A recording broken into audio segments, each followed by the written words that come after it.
बिहार में मुसलमानों की जो समाजी जो तालीमी सूरत हाल है वो बहुत ही खतरनाक है। और विशेषकर इनकी सबसे बुरी जो दुर्गत है, बिहार में मुसलमान पूरे देश का 10वां हिस्सा मुसलमान बिहार में रहता है।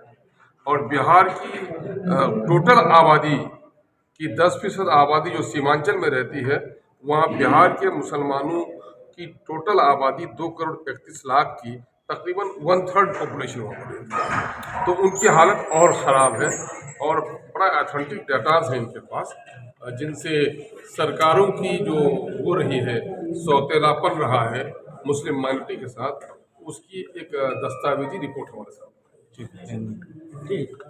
क्या कुछ इसके बेहतरी के लिए क्या करेंगे आप लोग इस हालात को बेहतर बनाने अब सवाल ये पैदा होता है कि हम लोग तो ये चूंकि पार्टी का प्रोग्राम नहीं है, ये चूंकि उस संस्था का प्रोग्राम है और नॉन पॉलिटिकल प्रोग्राम है ये, तो हम लोग तो ये कहेंगे कि हमारी लड़ाई के लिए हमको एक और आधार मिला। Sachar committee, Ranganath Mishra commission, different NGOs की जो सर्वे रिपोर्ट थी, उस पर तो एक बड़ी बात, गलती से नीतीश जी एक अच्छा काम कर गए, अपने जुर्म की दास्तान कह गए और उसमें उसने बता दिया है कि पिछले 30-35 सालों के दरमियान में जो नौकरियां मिली हैं उसमें राजद, कांग्रेस, जदयू, भाजपा सब लोग शामिल रहे हैं। और उसमें मुसलमानों को उनकी आबादी के एतबार से जहां 3,68,000 नौकरी मिलनी थी, वहां उनको सिर्फ मात्र 1,73,000 नौकरी मिली है। उनकी 1,95,000 नौकरी खत्म कर दी गई है।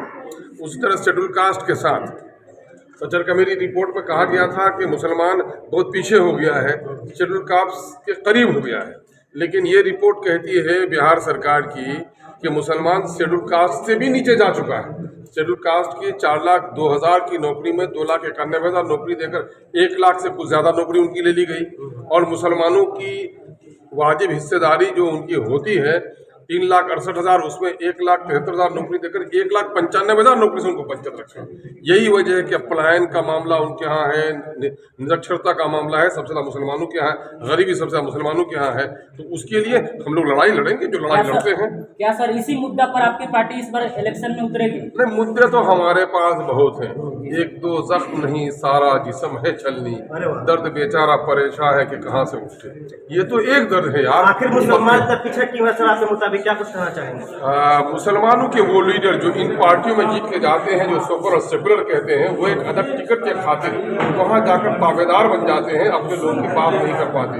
यही वजह है कि मुस्लिम आवाम की तरक्की नहीं हो पाती। सीमांचल के मुसलमानों पर उसने अपनी एक रिसर्च सर्वे करी है और हम लोग बहुत शुक्रगुजार हैं उनके। ये काम तो बिहार के सोशल और पॉलिटिकल ऑर्गेनाइजेशन की जिम्मेदारी थी, जो मुसलमानों की ऑर्गेनाइजेशन है उनकी जिम्मेदारी थी, लेकिन ये काम हम नहीं कर सके बिहार में यहाँ।